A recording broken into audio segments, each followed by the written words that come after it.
বিঘা মানে 333 হ্যাঁ 96 96 এই 3 বিঘা না 99 শতক বুঝলি এই জমি কেন আছে 3 বিঘা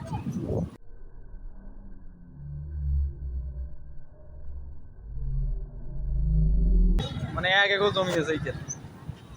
আর বেড়ুবাড়ি দিছে মানে একটা ইউনিয়ন ঘোড়াল ইন্ডিয়া ছাড়ি এখানে এই শুধু রোডটা দিছে ওদি বাংলাদেশ এদি বাংলাদেশ ভারতের ইন্ডিয়া হ্যাঁ এটা সব Bharat mobile mobile mobile mobile বন্ধ কর